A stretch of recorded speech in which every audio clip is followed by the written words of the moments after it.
Good morning students, કેમ છો બધા? મજામાં?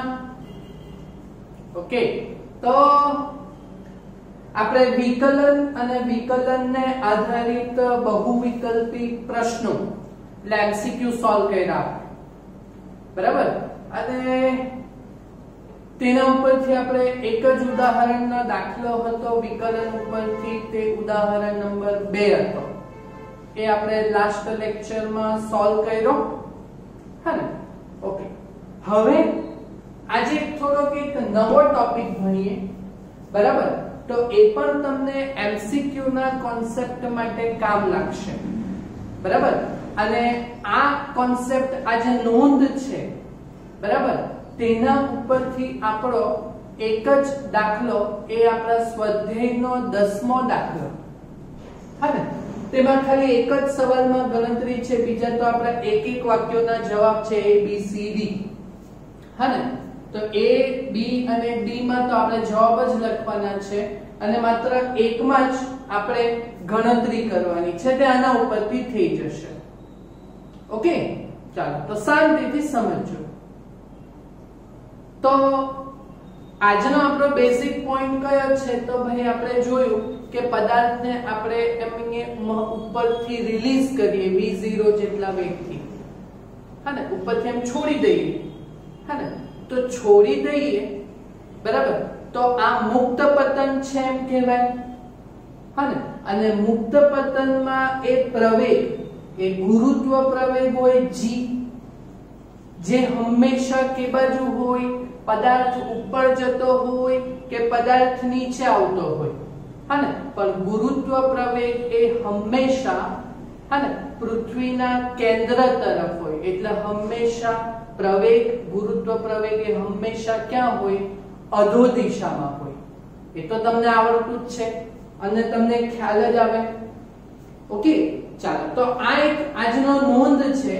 જોજો કે કોઈ પદાર્થને v0 જેટલા પ્રારંભિક વેગથી ઉધ્વ દિશામાં ફેંકવામાં આવે, હા ને? એટલે એમ ઉપર નાખેલો છે ઉધ્વ દિશામાં, એટલે પદાર્થને એમ અમુક વેગથી ઉપર ફેંકવામાં આવે, હા ને? તો આપણે અહીંયા 3 સવાલો બનાવેલા છે, 1 2 3, હા ને? તો પહેલો સવાલ છે, પદાર્થને મહત્તમ ઊંચાઈ એટલે એકદમ ઉપર પહોંચવા માટે લાગતો સમય શોધવાનો છે. એટલે આપણે t નું સૂત્ર બનાવશું, સમય t. ઓકે, ચાલો હવે જોજો હે, બરાબર? આપણે પદાર્થને એકદમ ઉધ્વ દિશામાં ફેંકી દઈએ v0 જેટલા વેગથી. બોલો શું થયું? એકદમ ઉપર જાય, મહત્તમ ઊંચાઈ જાય ત્યારે શું થાય? તમને ખબર પડે? સ્લો મોશન ખબર પડે કે નહીં તમને? એ ઉપર ગયો, ઉપર ગયો, ઉપર ગયો, ઉપર ગયો, ઉપર ગયો, એકદમ ઉપર જાય ને, હા ને? ત્યાં સૂક્ષ્મ સમય માટે થોભે અને પછી ત્યાંથી પાછો પદાર્થ શું થાય? નીચે આવે, હા ને? તો બોલો મહત્તમ ઊંચાઈએ જાય ત્યારે પદાર્થનો વેગ કેટલો થઈ જાય? 0. સમજ પડે છે? આ મહત્વનું વાક્ય છે કે પદાર્થ જ્યારે એકદમ ઉપર એટલે મહત્તમ ઊંચાઈએ જાય ને, હા ને? ત્યાં પદાર્થ સૂક્ષ્મ સમય માટે થોભે, હા ને? એટલે મહત્તમ ઊંચાઈએ વેગ કેટલો હોય? 0, હા ને? પછી આપણે વેગનું સૂત્ર લગાવીશું, હા ને? ને ત્યાંથી સમય t ને કરતા બનાવીશું, એટલે આપણો પહેલો સવાલ પૂરો થાય. આપણે સમય શોધવાનો છે એકદમ ઉપર પહોંચવા માટે. તો આપણે એક વાક્ય લખશું કે પદાર્થ જ્યારે મહત્તમ ઊંચાઈએ પહોંચે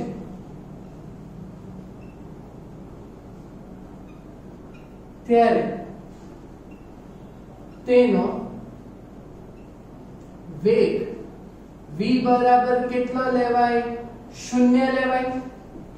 અંતે તો છેલ્લે થોભવાનો છે એટલે v બરાબર 0 થયું, બરાબર? ચાલો હવે આપણે વેગનું સૂત્ર તમને ખબર છે ને, પ્રવેગી ગતિનું. શું છે વેગનું સૂત્ર?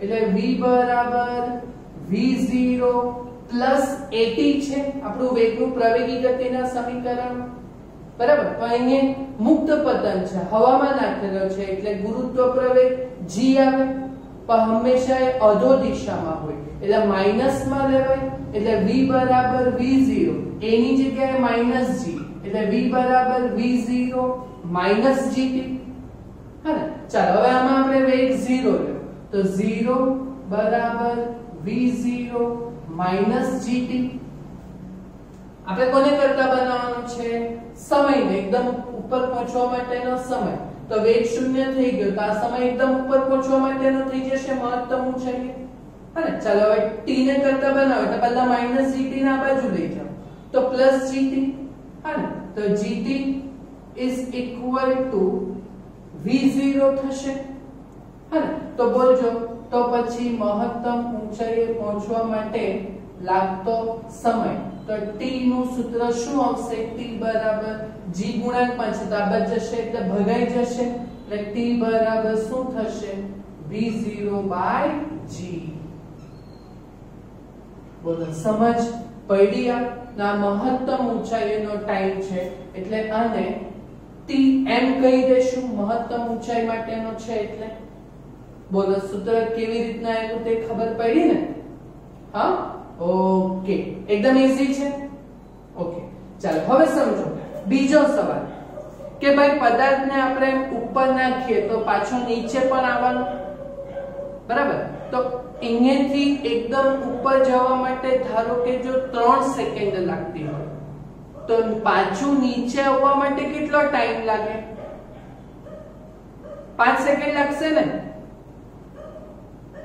પાછા નીચે આવવા માટે તો 3 સેકન્ડ જ લાગે કે નહીં એટલો જ સમય લાગે ને ખબર પડે કે નહીં તો ઉપર જવા માટે 3 તો પાછું નીચે આવવા માટે બી 3 જ સેકન્ડ જ લાગવાના હા તો જે બિંદુથી તમે એને નાખેલો તો પાછો એ જ બિંદુ ઉપર પાછા આવવા માટેનો ટાઈમ કેટલો લાગશે તો ઉપર જવા માટે 3 સેકન્ડ હતો તો નીચે આવવા માટે બી 3 તો પાછો ઉપરથી નીચે જઈને આવવા માટેનો ટાઈમ 3 + 3 6 સેકન્ડ થાય સમજ પડે છે ઈઝી છે ને કેટલું ઈઝી છે તમને ખ્યાલ આવવો જોઈએ ને હા ઓકે તો પદાર્થને જે બિંદુએથી આપણે ફેંકેલું તે બિંદુએ પાછા આવવા માટે લાગતો સમય એટલે અહીંયાથી છોડેલો એટલે પેલું ઉડવાનું ચાલુ કર્યું પદાર્થે તો પાછો ત્યાંથી પાછું ઉડી ઉડતો નીચે આવ્યો હા ને તો એટલે અહીંયાથી અહીંયા ને અહીંયાથી પાછો અહીંયા આનો કુલ સમય આપણે શોધવાનો હે ને તો એને આપણે કહેશું ઉદયન સમય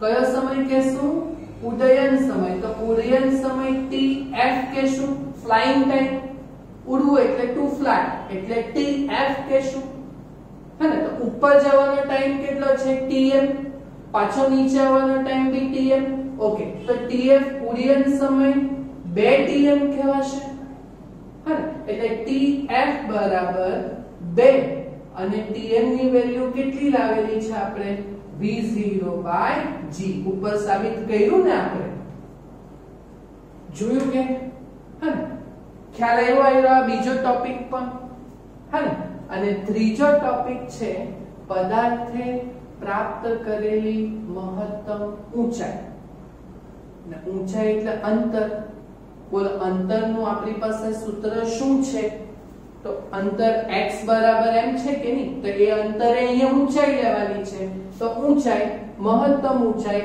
h max લખું ને અંતરનું સૂત્ર શું છે આપણી પાસે v0t plus 1/2 at² એટલે -1/2 gt² અહીંયા હવામાં છે એટલે અને આ ટાઈમ કયો લેવાનો મહત્તમ ઊંચાઈનો એટલે આ ટાઈમ આપણે tm કહેશું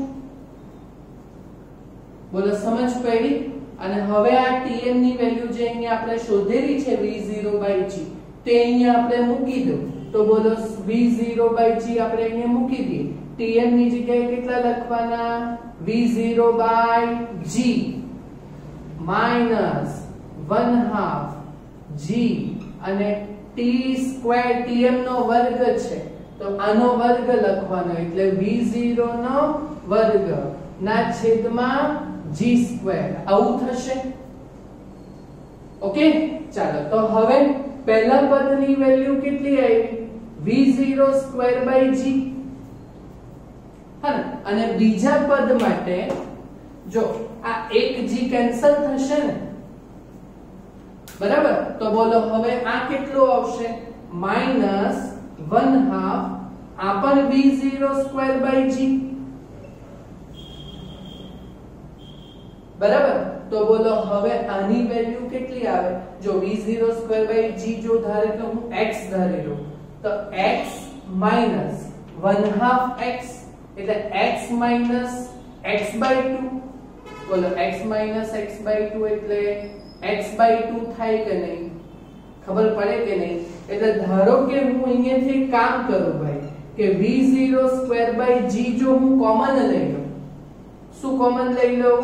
v02/g જો કોમન લઈ લઉં તો પહેલા પદમાં 1 - 1/2. 1 માંથી અડધું જાય તો અડધું રહે એટલે 1/2 જ આવવાનું.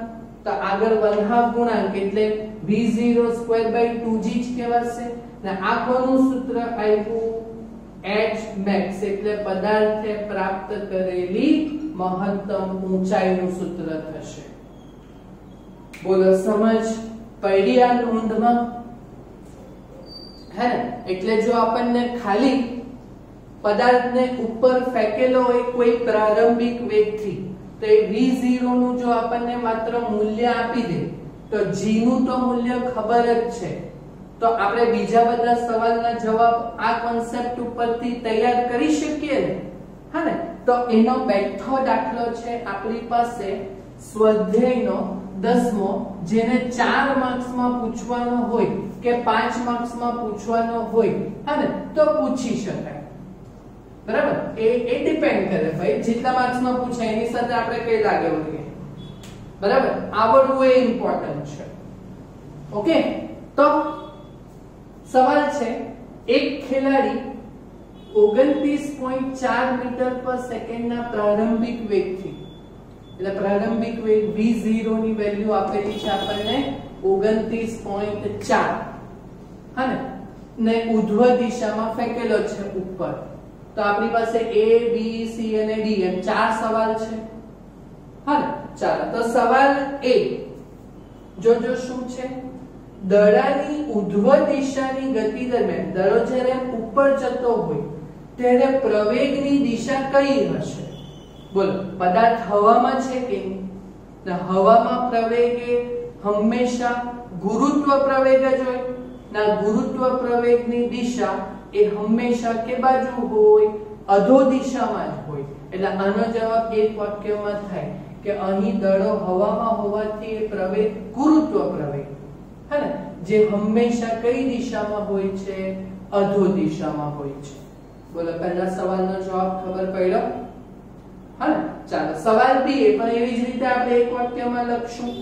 દડાની મહત્તમ ઊંચાઈ એટલે દડો જ્યારે એકદમ ઉપર પહોંચે ત્યારે વેગ અને પ્રવેગ કેટલા હશે? બોલો. પદાર્થ એકદમ ઉપર જાય તો ત્યાં તો થોભે, તો ત્યાં વેગ કેટલો થાય? 0 મીટર પર સેકન્ડ. અને પ્રવેગ તો હવામાં છે. હવામાં પ્રવેગ એ હંમેશા ગુરુત્વ પ્રવેગ હોય એટલે ગુરુત્વ પ્રવેગનું મૂલ્ય કેટલું? 9.8 મીટર પર સેકન્ડ સ્ક્વેર. ક્લિયર? સમજ પડી? ઓકે. ચાલો હવે સવાલ સી પછી જોઈએ અને સવાલ ડી સોલ્વ કરીએ. હા ને. ચાલો સવાલ ડી માં શું છે? આપણી પાસે બે સવાલ છે. દડો કેટલી મહત્તમ ઊંચાઈએ પહોંચે? એટલે ભાઈ દડાની મહત્તમ ઊંચાઈ શોધવાની. તો ભાઈ મહત્તમ ઊંચાઈ h max ની વેલ્યુ તો v0 સ્ક્વેર ના છેદમાં 2g અહીંયા લાવેલું છે ને આપણે. ઓકે. ચાલો વેલ્યુ મૂકો તો 29.4 નો વર્ગ ના છેદમાં 2 ગુણ્યા g ની વેલ્યુ 9.8. ઓકે. ચાલો હવે આ કેલ્સીમાં થાય. તમે કેલ્સીમાં શું કરશો? 29.4 ગુણ્યા 29.4 ભાગ્યા 2 ભાગ્યા 9.8. બોલો આ તમે કરશો તો તમને ઊંચાઈનો જવાબ આવી જશે મીટરમાં. હા ને. તો બોલો આનો જવાબ તમે જાતે લખી શકો ને? આવડે કે નહીં આવડે? પહેલા 29.4 નો વર્ગ કરી નાખો. હા ને પછી 2 ગુણ્યા 9.8 ચેક કરી લો કેટલું આવે એટલે 29.4 નો વર્ગ જેટલો આવે તે ભાગ્યા 2 ભાગ્યા 9.8 કરો તો બોલો થાય કે નહીં થાય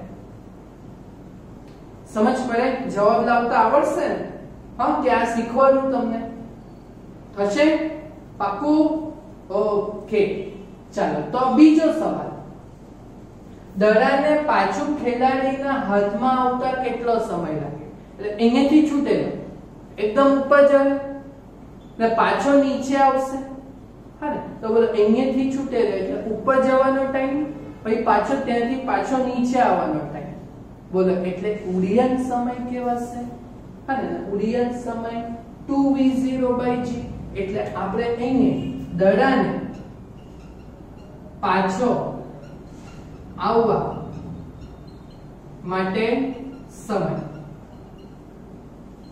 બોલો એટલે એ tf કહેશું એટલે tf એટલે 2v0/g બરાબર ચાલો આ કરેલું છે ને આપણે ઉપર જવાનું પાછું નીચે આવવાનું એટલે ખેલાડીના પાછા હાથમાં આવવા માટે લાગતો સમય એટલે 2 ગુણ્યા 29.4 ના છેદમાં 9.8 બરાબર ચાલો આ 2 ગુણ્યા 29.4 ભાગ્યા 9.8 કરતા આવડશે કેલ્સીમાં થશે તો મારા હિસાબે આનો જવાબ આવશે 6 એટલે 6 એટલે સેકન્ડ સમય શોધો ને ઓકે તો આ 6 સેકન્ડ થશે ક્લિયર પાકું થશે ઓકે ચાલો અને હવે સવાલ સી જે આપણે છોડેલો હતો હા તો જો તો દડાની ઉધ્વ એટલે ઉપરની દિશા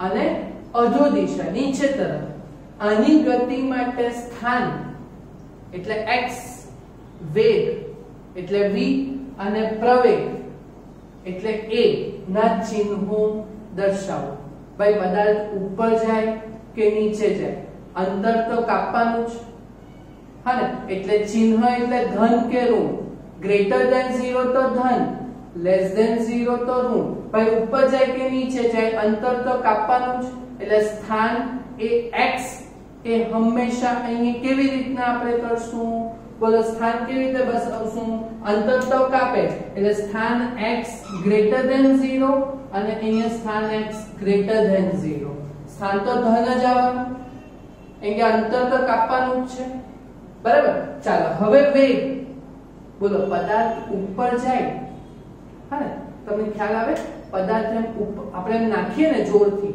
તો પદાર્થની વેગ ધીમે ધીમે ઉપર જતો હોય ને તે ધીમે ધીમે વેગ ઘટતો જાય ને એકદમ ઉપર પહોંચે ને એટલે વેગ કેટલો થઈ જાય 0 એટલે ઉધ્વ દિશાની ગતિમાં પદાર્થનો વેગ ઘટે તો ઉપર જઈને થોપશે હા એટલે ઉધ્વ દિશાની ગતિ દરમિયાન એ વેગ એ શું લેવાશે લેસ ધેન 0 કે પદાર્થ ઉપર જાય ત્યારે વેગ ઘટે બરાબર ચાલો તેવી જ રીતે અધો દિશા માટે પદાર્થ પાછો નીચે આવે તો પાછો ઉપર વેગ કેટલો હતો 0 પાછો જ્યારે નીચે આવશે ને તેમ તેમ ધીમે વેગ વધતો જાય એટલે v ગ્રેટર ધેન શું આવશે અધો દિશા માટે v ગ્રેટર ધેન 0 એટલે ધન આવશે ખ્યાલ આવ્યો અને પ્રવેગ એ તો ગુરુત્વ પ્રવેગ એ 9.8 એ તો અચળ જ રહીને હંમેશા ધન જ આવે એટલે કોઈ પણ દિશાની ગતિ હોય પ્રવેગ તો શું આવવાનો